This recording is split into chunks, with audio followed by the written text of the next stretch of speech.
Julho Roxo é o mês de conscientização do câncer de bexiga e a Sociedade Brasileira de Urologia aproveita a data para alertar sobre a importância da detecção precoce desse tipo de tumor, quando as chances de cura são maiores. Estimativas do Instituto Nacional de Câncer, o INCA, apontam que este ano deverão ser registrados mais de 11.370 novos casos de câncer de bexiga, sendo 7.870 em homens e 3.500 em mulheres, o que corresponde a um risco estimado de 7,45 casos novos a cada 100 mil homens e 3,14 a cada 100 mil mulheres. Segundo o INCA, esse é o 7º câncer mais incidente entre os homens. O câncer de bexiga é uma lesão tumoral que começa na bexiga, uma lesão oncológica, então é um tumor maligno, por assim dizer, que começa na bexiga, mas que pode se espalhar para os outros tecidos. Inicialmente são lesões assintomáticas, que não causam sintomas, não causam desconfortos ao paciente, mas que podem levar ao sintoma mais prevalente, que é o sangramento. Então, sangramento indolor, a gente sempre suspeita de câncer de bexiga. E é uma doença que é silenciosa. Muitas vezes esse sangramento acaba por desaparecer e o paciente não leva maiores cuidados com a sua saúde. Então, sangramento na urina é um sinal de alarme muito importante. O especialista explica o que fazer quando aparecem os sintomas de sangramento ou dores ao urinar. Fala que muitos desses pacientes acabam por tendo sangramento, dor, desconforto e não procuram atendimento médico. E aí, nesse tempo que a gente demora entre os sintomas até fazer o diagnóstico, pode ser crucial em a gente conseguir curar ou não a doença.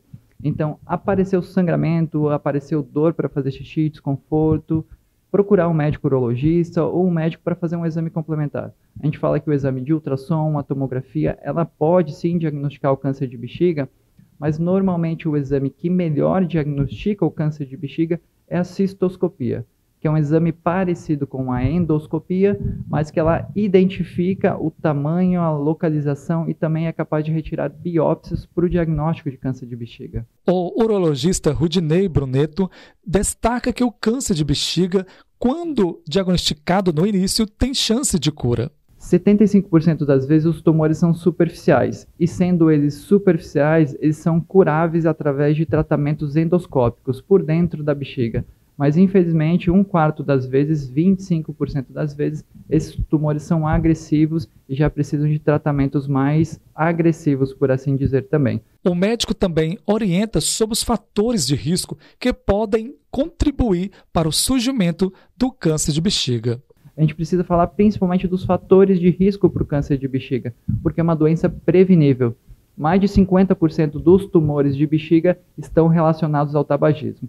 Então, a primeira coisa que a gente deve fazer é combater o tabagismo, tanto o tabagismo ativo quanto o passivo, que também é um fator de risco. Cigarros eletrônicos, a gente não tem essa informação na atualidade, mas a gente sabe que usuários de cigarros eletrônicos já foram identificados fatores carcinogênicos na urina, então a gente acredita que também seja um fator de risco relacionado. Infecções urinárias de repetição também pode ser um fator de risco para câncer de bexiga. Então, essas doenças precisam, e esses fatores de risco precisam ser combatidos para que a gente evite e reduza a incidência do câncer de bexiga. O câncer de bexiga já matou quase 5.000 pessoas a cada 12 meses aqui no Brasil, entre 2019 a 2022. Ao todo foram mais de 19.000 óbitos, entre eles 67% em homens, segundo a pesquisa da Sociedade Brasileira de Urologia. O urologista afirma que o câncer de bexiga, em seu início, é assintomático, ou seja, não apresenta sintomas. Somente quando está em uma fase mais avançada é que o paciente começa a sentir desconforto na região do sistema urinário. Por isso, a necessidade de procurar um médico para fazer um exame de rotina. Atualmente não existe nenhum exame de rastreio para identificar o câncer de bexiga ainda na fase assintomática. Então, atualmente, a gente ainda faz o diagnóstico somente na fase sintomática. Algumas vezes acontece do paciente fazer um exame por um ou outro motivo e acabar por identificar também uma lesão primária de bexiga. Mas a gente fala que por não existir um diagnóstico, um exame de rastreio precoce, a gente apareceu sintomas, Tão logo a gente precisa procurar um atendimento médico para conseguir fazer o exame, o diagnóstico e ser tratado o mais precoce possível, para que a gente aumente as taxas de cura que são muito maiores no início da doença.